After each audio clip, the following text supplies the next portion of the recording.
You ever have one of those mornings where you think you know how your day's gonna go, and then a helicopter swoops in and rips your whole life sideways? Yeah, that happened. The piece of a lakeside morning shattered in about 3 seconds flat, because a chopper just airlifted a white Lexus out of our little neighborhood like it was part of some FBI raid. Only it wasn't the FBI, it was me. And that wasn't just any car. It was the rolling throne of Karen Devo, the HOA queen who'd spent 6 months turning my life into her own personal game of Monopoly, with my driveway as the ultimate power play. Now, to get how we got there, let me back up a sec. 3 months earlier, I was still burned out from software work, 16-hour days, nothing but glowing screens, deadlines, caffeine, and, honestly, existential dread. So when my grandma left me her cabin at the far end of Pine Lake Ridge, I thought I'd finally caught a break. Just me, the lake, the garden she'd kept, blooming for 40 years, maybe a little fishing, maybe a lot of not answering emails. You know what I mean? But that first weekend, my so-called retreat looked like a Martha Stewart brunch exploded. On the lawn, tables, twinkle lights, a full espresso bar, and a big white Lexus blocking the garage like some kind of trophy kill. I had to drag my bags 200 yards up the road, muttering under my breath the whole way. At the center of it all stood Karen, blonde, polished, and smiling like she was running for most likely to ruin your weekend. "Oh, you must be Logan," she chirps, holding court over my property. "Welcome. We reclassified this space as shared community area under HOA Resolution 15C. You'll love it. Change can be hard, but we're improving the neighborhood for everyone." You ever try arguing with someone who talks to you like you're 6? I kept it cool. "Ma'am, I own this property. My name's on the deed. I'd like you and your friends to move your cars so I can get to my house." That's when she hit me with the legal folder routine. Pages of official-looking nonsense, stamped and highlighted, referencing rules nobody had ever heard of. But when I reached for it, she snapped it shut. "Sorry, HOA members only. There's a small fee, plus a waiting period. You'll get used to it." Right. By then I was done playing nice. So I killed the power to the whole circus, coffee machine, music, all of it. You'd think she'd get the message, but all I got was a thin smile and a warning. After 48 hours, if I kept obstructing community activities, the HOA would take stronger measures. And just to make her point, she left her Lexus blocking my garage. All weekend. Wouldn't move it, just smirked and waved as she drove. Registered until 2018. I had proof. But something about the whole scene, Karen's confidence, her folder, her car, felt rehearsed. Like she'd done this before. I didn't have to wait long to find out. She always had an excuse, community safety, event setup, you name it. But really? It was psychological warfare. I hired a lawyer. Turns out Karen's fancy HOA charter had been registered exactly. So I confronted her, folder in hand. Thought she'd panic. She didn't. She just invited me in, like she'd been expecting the showdown, and showed me the real play. She was trying to sell the whole bogus violations, threats, and isolation tactics. And I was next. Thing is, she didn't just stop at phony paperwork. She had dirt on every neighbor, financials, family drama, even a plan to get my cabin condemned if I didn't play along. When I pushed back, she just got more creative, anonymous threats, bogus community safety agreements with local cops, even staged photos and fake witness. Actually, a shell company owned by Cascade Mountain Resorts, whose board included the deputy mayor, Michael Davidson. Karen was his campaign finance manager. They'd run the same scam in 2 other states. Davidson even had the county enforcing environmental rules only on properties they wanted for their luxury resort. Jake wired me up, and I got Davidson to spill it all, on tape, over coffee, thinking I was an investor. He bragged about clearing obstacles with environmental violations, showed me a map with my cabin marked for remediation, and named the governor as his patron. Yeah, this was bigger than a mean HOA. It was a machine. With the evidence stacked high, I demanded a community meeting, Karen's last stand. She packed the room with fake board members, sabotaged the audio, even blocked the door with her precious Lexus. But Jake live-streamed the whole thing, and Linda, an undercover journalist, blasted it to half the state. I played the recordings. Karen's voice, Davidson's confession, the bribery, the threats, every dirty secret. laid out for everyone. The crowd turned. People who'd been silent started shouting questions, realizing they'd all been played.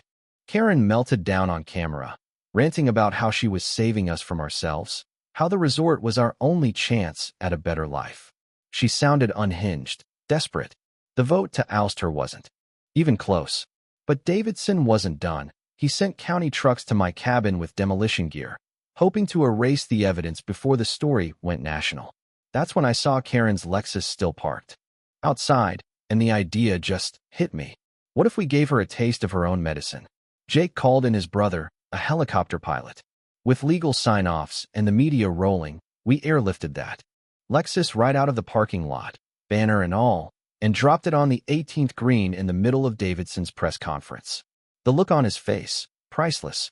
The flyers we dropped made sure every reporter in the county got the receipts, fake HOAs, payoffs, environmental scams. The story went viral in hours, national news by nightfall. Karen and Davidson? Both went down hard. Prison time. Millions in fines, careers over.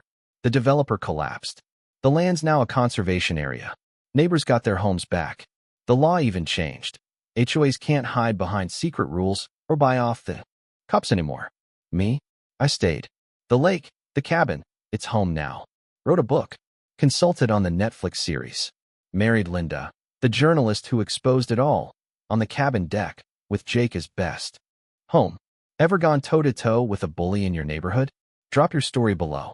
If this little tale fired you up, hit like and stick around. There's plenty more battles to fight. And trust me, sometimes the only thing that'll get the job done is a helicopter. Let me tell you, life at Pine Lake Ridge never really settled down after the Lexus took flight. You'd think one dramatic, headline-grabbing helicopter stunt would be enough to set the universe straight, right? That after the TV crews left, the neighbors hugged, and Karen was handed a jumpsuit with a number on it. Things would go back to fishing at sunrise and dogs barking at the mailman. But reality, well, it's got a habit of keeping you on your toes. I woke up the morning after the media storm, sat on the porch with my first real cup of peace in 6 months, and just listened. The lake was still. A couple of ducks cut across the surface. My phone was blowing up, reporters, lawyers, even a local politician or two suddenly remembering my name, wanting to partner on community reforms or whatever sounded good for their social media feeds. But the wildest call came from an old man with a voice like gravel and whiskey, Mr. Peterson, the golf cart guy Karen had bullied out of the neighborhood. He'd just watched the news clip on his daughter's iPad down in Arizona. "Logan, you crazy son of a gun," he rasped, half laughing. "Remind me to never block your driveway." That meant more to me than any headline. Still, there was a new reality at Pine Lake Ridge. Some folks were relieved, like, genuinely grateful they weren't going to get another HOA violation for painting their mailbox the wrong shade of beige. Others were suspicious, almost waiting for the other shoe to drop, because when you've been bullied for so long, freedom feels like someone else's trick. And there were rumors. Oh, man, there were always rumors. About the next developer, the next political scheme, about whether justice was ever really done or if the bad guys just regrouped in another zip code. Me? I threw myself into the mess. I set up community meetings, real ones. This time, with neighbors, coffee, no hidden agendas, no fake bylaws. We figured out repairs for the cabins, replaced the busted dock, even brought back the old July 4th potluck. People laughed more. Kids played on lawns instead of staring out windows. For the first time since Grandma passed, the place started to feel like home again. Linda, the reporter, yeah, we got close. Closer than I ever expected. She stuck around long after her story won awards, trading her city shoes for muddy boots. She'd sit on the porch, legs tucked up, interviewing the neighbors, capturing their stories. She made me see the fight wasn't just about one cabin or even one community. It was about showing people you could stand up, link arms, and say, "Nah, you don't get to take what's ours and walk away." Smiling. But the fallout from Karen and Davidson's circus wasn't finished. A few months later, we got wind of a new legal challenge, some shadowy investor trying to buy up property through shell. Bullied, the fined, the nearly evicted, people who just wanted to mow their lawn without a court summons, folks who wanted to pass their homes down to their kids, not sell out to the highest bidder. Because someone in a suit said so. And sometimes, just sometimes, I drive into town, run into someone who'd watched the whole mess play out online. They'd clap me on the shoulder, grin, and say, "So, when do we get the Netflix version?" And I'd laugh, shake my head, tell them the real story was crazier than anything on TV. Late one night, as I sat out by the water with Linda and Jake, fireflies blinking, a bottle of cheap bourbon going around, I realized something.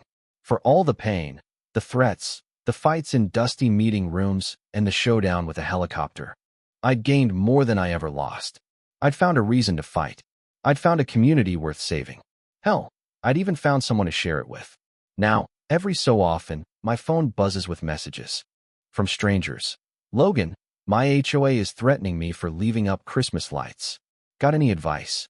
Or, "Hey, you think it's legal for the president to fine me for overwatering?" I always answer. Sometimes it's just encouragement. Sometimes it's a copy of the Pine Lake Ridge Act, or a gentle suggestion to start recording conversations. Sometimes I just remind them, you're not alone.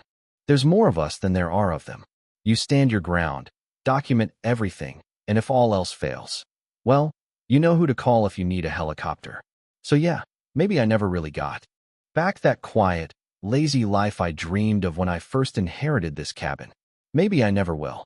But I got something better, a shot at real justice, real friendship, and a home I'd defend all over. Again, every single day. And if you're listening to this, and you've got your own Karen or your own corrupt official breathing down your neck, don't give up. Find your people. Fight smart. Make some noise. And if you ever need a hand or a helicopter, well, you know where to find me.